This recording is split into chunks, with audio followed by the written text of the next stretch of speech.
அன்னைக்கு தான் இந்த கூட்டத்தை கூட்டி நீங்கள் கொடுக்கணும்னு அவசியமே இல்லை.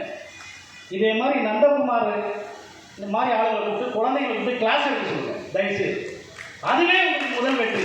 மாதத்துக்கு ஒரு வாட்டி இதே மாதிரி ஒரு நந்தகுமார் சாரை கூப்பிட்டு நீங்கள் பல ஐஏஎஸ் அகாடமி பல பேரை உருவாக்கியிருக்கிற ஒரு சாதாரணமாக இருக்காரு, தப்பாமிச்சுக்காரு.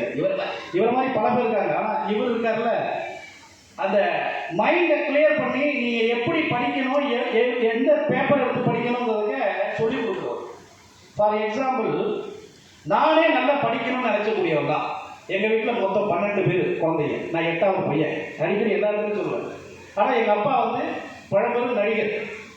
ஆனால் என்னை படிக்க வைக்கணும் அவர் பார்க்கணும்னு நினச்சாரு. ஆனால் குடும்பத்தில் வந்து எங்கள் அண்ணன்லாம் படித்தாங்க. ஆனால் என்னை படிப்பை தவிர எனக்கு எல்லாம் ஏறிச்சு. என் மட்டும் எனக்கு படிப்பே ஏறு. ஆனால் அதுக்கு பின்னாடி நிறைய விஷயங்கள் நான் வந்து படிக்கலையே வருத்தப்பட்டேன். ஆனால் இன்னைக்கு வருஷத்துக்கு எப்படி என்னால் ஒரு 20 அட்மிஷனை வாங்கி கொடுத்தா தான் எனக்கு தூக்கமே வரும். பண்ணிட்டு இருக்கேன். என்னால் முடிஞ்ச உதவிகளையும் நான் பண்ணிட்டு இருக்கேன். எதுக்காக இதை சொல்ல வரேன்னா, இன்னைக்கு என்னுடைய மனைவி நான் படிக்க வச்சு நான் எவ்வளோ அவங்க நிச்சயமாக என்னுடைய கலப்பத்தில் நான் அவங்க வீட்டில் இருந்து படிச்சுட்டாங்கன்னா ஒரு ஐஏஎஸ் ஆஃபீஸர் ஆகிருப்பாங்க.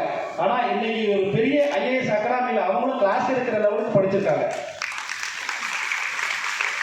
போலீஸ் அகாடமியில் போய் கிளாஸ் எடுக்கிறாங்க. சில எஜுகேஷன் அதுக்குன்னு படிச்சிருக்காங்க. அட்வொகேட் அவங்க. என் பொண்ணு இப்போ யூபிஎஸ்சி எழுதிட்டு இருக்கா. யூபிஎஸ்சியில் இன்டர்வியூ வரைக்கும் போயிட்டு வந்தா கிடைக்கல, திருப்பி இன்டர்வியூ எழுதிட்டு இருக்கா. லா முடிச்சிருந்தா. என்னுடைய பையன் ஸ்கூல் ஆஃப் எக்ஸலன்ஸில் லா முடிச்சுட்டு யூகேல முடிச்சுட்டு இப்போ சொலிசிட்டர் எழுதிட்டு இருக்கான். ஏன் இந்த மகிழ்ச்சியை கூட சொல்லிக்கிறேன்னா, நீங்களும் இதே மாதிரி படிச்சு வரணும். வேற ஒன்றும் இல்லை.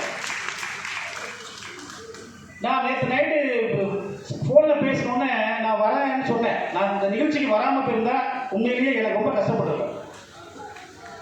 நைட்டு அப்படியே படிச்சுக்கிட்டே நான் பேசுகிறப்போ ஒரு கதை ஒரு யூடியூப்ல அப்படியே பார்த்துட்டு இருந்தேன். தெங்கச்சி சுவாமிநாதன் ஒருத்தர் இருந்தார். தெங்கச்சி சுவாமிநாதன் பெரும் உங்கள் சின்ன ஆளுங்களுக்கு தெரியாது. தெங்கச்சி சுவாமிநாதன் உங்களுக்கு தான் தெரிஞ்சிருக்கும்.